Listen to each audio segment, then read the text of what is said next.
과학이라는 터널 속에 갇히다. 가끔 정신과 의사들은 기이한 시야 장애를 지닌 환자를 대하게 된다. 즉, 이 환자들은 바로 앞에 아주 좁은 영역만 볼 수 있다. 그들은 초점을 맞춘 것 외에는 왼쪽이나 오른쪽에 있는 그 어떤 것도 볼 수 없으며 위나 아래에 있는 것도 못 본다. 나란히 있는 두 개의 사물도 동시에 볼 수 없고 오직 한 가지 물건만 보며 다른 것을 보려면 고개를 돌려야 한다. 그들은 이러한 증세를 터널 속에서 오직 끝부분에 있는 작고 명료한 빛만 볼 수 있는 경우에 비유한다. 육체적으로는 그 증세를 설명할 만한 아무런 장애도 발견할 수 없다. 어떤 이유에서인가 그들은 눈에 직접 보이는 것 또는 그들이 주의하고 선택해서 보는 것 이외의 것은 보고 싶어 하지 않는 것 같다. 과학자들이 아이를 목욕물과 함께 내던져 버리는 중요한 이유는 아이를 못 보았기 때문이다. 많은 과학자들이 하나님이 실제한다는 증거를 보지 못하는 것도 그들이 같은 종류의 좁은 시야를 가졌기 때문이다. 이것은 스스로 만들어 놓은 심리적인 눈가리개로서 자신이 영혼의 영역으로 주의를 돌리는 것을 막고 있다. 이러한 과학적 터널 시야를 지니게 되는 여러 이유 중 두 가지를 논의해보고 싶다. 이들은 과학적 전통의 성격에서 기인된 것으로 첫째는 방법론의 문제이다. 과학은 경험과 정확한 관찰과 검증 가능성을 매우 중요시하므로 특히 측정을 강조한다.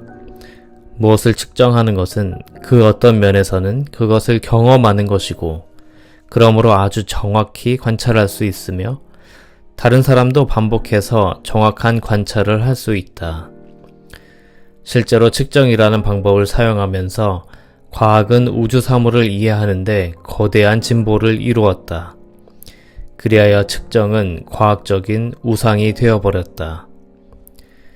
그 결과 과학자들은 회의주의는 물론이고 측정할 수 없는 것은 바로 거부해버리는 태도를 기르게 되었다. 이것은 마치 이렇게 말하는 것과도 같다. 측정할 수 없는 것은 알 수 없다. 알 수 없는 것에 대해서는 걱정할 필요 또한 없다. 그런 거로 우리가 측정할 수 없는 것은 관찰해볼 가치도 없다. 이러한 태도 때문에 많은 과학자들이 사물 중에 만질 수 없는 것은 모두 회의와 관찰의 대상에서 제외시켜버렸다. 물론 하느님에 대한 문제들도 포함된다.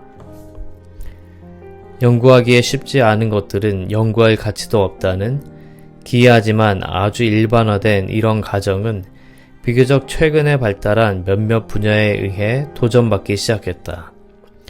바로 과학적 연구 방법들이 점차 복잡하게 발전한 것이다. 전자현미경, 스펙트럼 사진 측정기, 또 컴퓨터 같은 하드웨어와 통계학적 기술 같은 소프트웨어 등을 사용함으로써 수십 년 전만 해도 측정하지 못했던 점점 복잡해지는 현상을 측량할 수 있게 되었다. 과학적 시야가 팽창하고 있다. 그러므로 우리는 곧 이렇게 말할 수 있을 것이다. 우리의 시야 밖에 있는 것은 이제 아무것도 없다. 무엇이든 연구하기로 마음만 먹으면 항상 그 방법을 찾을 수 있다. 터널 속에 갇혀 사물을 바라보는 것 같은 과학적인 태도에서 벗어나게 해준 또 다른 발전은 현실의 역설, 즉 패러독스에 대한 최근의 발견이다. 100여 년 전만 해도 역설은 과학자들에게는 오류를 의미했다. 그러나 빛, 전기자장, 양자역학, 상대성 이론과 같은 현상을 탐구하면서 물리학은 지난 세기를 걸쳐 무르익어 어떤 단계에 이르면 현실은 역설이 된다는 것을 점증적으로 인정하게 되는 지점에까지 이르렀다. 그래서 로버트 오펜하이머는 과학과 상식에서 이렇게 썼다. 우리는 가장 간단해 보이는 문제에도 전혀 대답할 수 없거나 얼핏 보기에는 물리학 이론에서 절대 긍정할 수 없는 이상한 선문답을 연상케 하는 대답을 하곤 한다. 예를 들어 만약에 전자의 위치가 그대로인지 아닌지를 묻는다면 우리는 아니다 라고 해야 한다. 또 이것이 시간과 함께 변하고 있는지를 묻는다면 이에 대한 답도 아니다 라고 해야 한다. 그렇다면 전자는 쉬고 있는 것이냐고 묻는다면 역시 아니다 라고 말해야 한다. 그러나 또 그것이 움직이는 가운데 있느냐고 묻는다면 우리는 또 아니다 라고 해야 한다. 부처도 인간의 사후세계에 관한 질문을 받았을 때 그렇게 대답했다. 그러나 17, 18세기 과학의 전통에 비추어 보면 그것은 결코 정답이라고 말할 수 없는 것들이다. 신비주의자는 수세기 동안 역설에 관해 이야기한다. 과학과 종교가 서로 만나는 접점이란 과연 가능한 것일까? 인간은 죽을 운명과 영생의 운명을 동시에 갖고 있다. 또는 빛은 하나의 파동이고 동시에 또 하나의 입자다 라고 말할 수 있을 때 우리는 같은 언어로 이야기할 수 있게 된다. 영적 성장의 길은 종교적 미신에서 과학적 회의주의로 진행되는데 이것은 궁극적으로 우리를 진정한 종교적 세계로 인도하게 될까? 종교와 과학의 통합이 시작된 것은 현재 우리의 직접 생활에서 가장 중요하고 통쾌한 일이다. 그러나 이것은 시작에 불과하다. 대부분의 종교인과 과학자들은 아직도 스스로가 만든 좁은 틀 속에 머물러 있으며 그 좁은 시야로 인해 광대한 세상을 제대로 보지 못한다. 예를 들어 기적에 대한 양쪽의 태도를 고찰해보자. 대개의 과학자들에게는 기적이라는 사고마저 불합리한 것이다. 지난 400여 년 동안 과학은 여러 자연 법칙, 예를 들면 두 물체 간의 인력은 그 무게에 비례하고 그 물체 간의 거리에는 반비례한다. 또는 에너지는 만들어질 수 없고 파괴될 수도 없다 와 같은 법칙을 해명해 왔다. 그러나 자연 법칙을 발견하는 데 성공한 과학자들은 측정을 우상화한 것처럼 자연 법칙도 우상화했다. 그 결과 자연 법칙으로 설명할 수 없는 사건은 어떤 것이든 과학적인 관점에서는 절대 일어날 수 없다고 여긴다. 방법론에 대해서도 과학은 이렇게 말한다. 연구하기 매우 어려운 것은 연구 가치가 없다. 그리고 자연 법칙에 관해서도 과학은 이렇게 말한다. 이해하기 어려운 것은 실존하지 않는다. 이에 비해 교회는 다소 너그러운 편이다. 종교적 관점에서 이해할 수 없는 것은 기적이라고 하며 이 기적은 실존한다고 본다. 그러나 교회는 기적의 존재를 믿기만 할 뿐 그 기적을 아주 가까이 관찰하는 데는 별 관심이 없다. 기적은 과학적으로 검토될 필요가 없다 라는 것이 종교계의 태도다. 그들은 단순히 하나님의 역사하심으로 믿어야 한다 라고 말한다. 종교인은 그들의 종교가 과학에 흔들리기를 원치 않는다. 이것은 과학자들이 종교 때문에 과학이 흔들리기를 원치 않는 것과 같다. 예를 들어 병이 기적같이 치료된 경우 가톨릭 교회에서는 성인들의 존재를 입증하는 데 이용해왔고 많은 개신교 종파에서는 그러한 사건들은 거의 기본적인 요소다. 그런데 교회에는 의사들에게 이렇게 제안하지 않는다. 우리와 함께 이러한 놀라운 현상들을 연구해 보시겠습니까? 의사들도 신앙인들에게 이렇게 말하지 않는다. 그런 일들을 과학적으로 같이 검토해 보지 않겠습니까? 라고. 오히려 의사들은 기적으로 치료되는 것을 부인한다.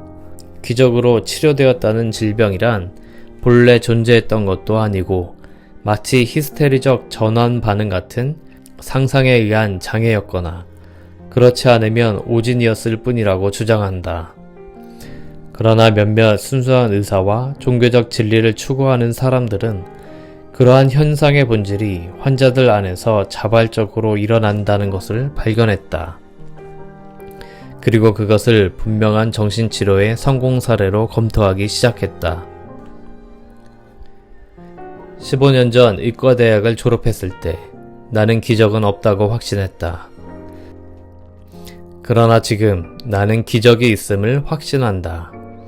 내 생각에 이러한 변화는 두 가지 요인이 서로 손을 잡고 작용한 결과다. 그 첫째 요인은 정신과 의사로서 경험한 것들이 처음에는 아주 평범한 것처럼 보였다. 그런데 깊이 생각해보니 환자들과 함께하며 그들의 성장을 촉진시킨 것은 논리적으로 설명할 수 없는 기적이라고 할 수밖에 없는 것임을 깨달았다. 이것은 이전까지의 기적이 일어나는 것은 불가능하다라는 생각을 무색하게 했다. 그러면서 나는 기적적인 치유의 가능성을 열어두게 되었다. 이 개방적인 태도가 바로 내 의식의 변화를 가져온 두 번째 요인이다. 이제 나는 일상적인 존재들을 바로 기적이라는 눈으로 바라보기 시작했다. 많은 것을 보면 볼수록 더 많은 기적을 발견할 수 있었다. 이 책을 읽고 여러분이 바로 기적을 인식할 수 있었으면 좋겠다. 이런 능력에 관해 다음과 같은 글이 있다. 자아실현이란 고유의 의식에서 태어나고 성숙한다. 이 인식은 많은 사람들에 의해서 아주 다양한 방법으로 묘사되어 왔다. 예를 들어 신비주의자들은 이것을 신성과 세계의 완전함을 자각하는 것이라고 말한다. 리처드 버크는 우주적인 의식으로 설명하고 부버는 나와 너의 관계라는 말로 표현하며 매슬로우는 존재의식이라는 말을 붙였다. 우리는 이것을 우스펜스키의 표현을 빌려 기적적인 것을 지각하는 것이라고 부르려 한다. 여기서 기적적이란 이상한 현상뿐만 아니라 또한 일상적인 것을 말한다. 충분하고도 면밀한 주의를 기울이면 우리에게 특별한 자각을 일깨워주지 않는 것이 없기 때문이다. 지배적인 선입견과 개인적 이해에서 벗어나 보면 세계를 그 안에서 그 자체로 경험하고 그것에 내재하는 위대성을 얼마든지 보게 된다. 기적적인 것을 인식하는 데는 아무런 신앙이나 가정도 필요 없다. 단순히 생에 주어진 것을 세심하게 주의를 기울여 볼 뿐이다. 즉, 무엇이든지 그렇게 존재하는 것을 당연하게 여기지 않고 주의 깊게 보는 것이다. 순수한 기적은 세상 곳곳에서 일어난다. 우리 육체의 섬세한 부분에서, 광대무변한 우주에서, 또 이 모든 존재 사이의 긴밀한 관계 속에서 우리는 정교하게 균형 잡힌 생태계의 일부분으로 그 안에서 상호 의존은 각각의 개별 존재와 밀접하게 연결되어 있다. 우리 모두는 개별적 존재이지만 또한 더 큰 전체의 부분들이고 설명할 수 없이 광대하고 아름다운 어떤 것으로 통합된다.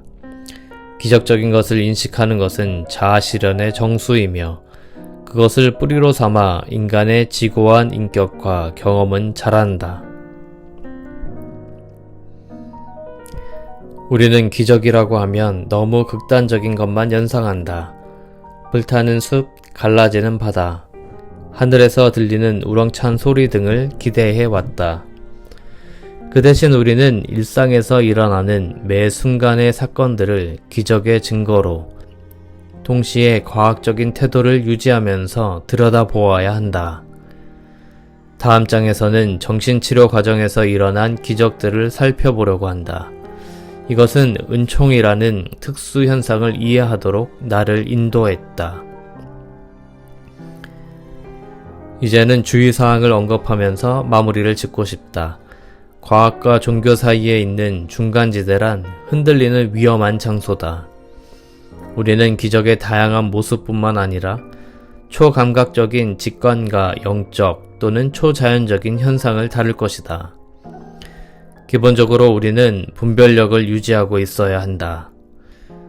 나는 얼마 전 믿음에 의한 치료라는 주제의 학술회의에 참석했다.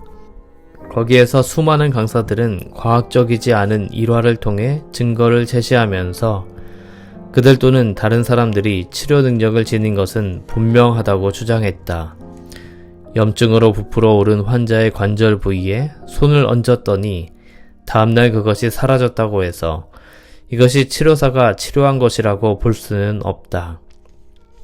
부어오른 관절은 서서히 또는 갑자기 어쨌든 붓기가 내리게 마련이고 어떤 조치를 취하든지 결국은 붓기가 가라앉는 게 보통이다. 두 사건이 시간적으로 동시에 일어난 것이 인과적으로 연관되어 있다는 의미는 아니다. 이 초자연적인 현상의 전체 영역은 희미하고 모호하므로 무엇보다도 중요한 것은 이 현상에 건전한 회의주의를 갖고 접근해야 된다는 것이다. 그렇지 않으면 우리는 자신과 다른 사람들을 잘못 인도하게 될 것이다. 사람들을 잘못 인도할 수도 있는 것 중에 회의주의적 자세 및 엄격한 현실 검증 태도가 결여된 상태에서의 사물인식이 있다.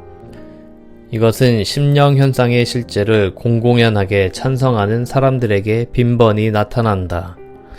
그런 사람들은 이 분야에 나쁜 영향을 끼친다. 심령 현상은 빈약한 현실 검증으로 많은 사람들의 관심을 끌기 때문에 보다 현실적인 관찰자에게는 설사 그렇지 않은 경우라 하더라도 심령 현상 그 자체가 비현실적이라고 결론 내리고 싶게 만든다. 사람들은 대부분 어려운 문제에 간단한 답을 찾으려 하고 별 생각 없이 기대만 부풀어서는 인기 있는 과학 개념과 종교 개념을 결합하려고 한다. 이러한 숱한 결합 사례가 실패했다고 해서 그러한 결합은 불가능하다거나 어리석은 일이라고 생각해선 안 된다. 그러나 터널 속에서 보는 식의 과학적인 태도가 현실을 왜곡시켜선 안 되는 것처럼 회의를 위한 우리의 비판 능력과 역량도 영적 영역의 눈부신 아름다움에 눈 멀어서는 안 된다.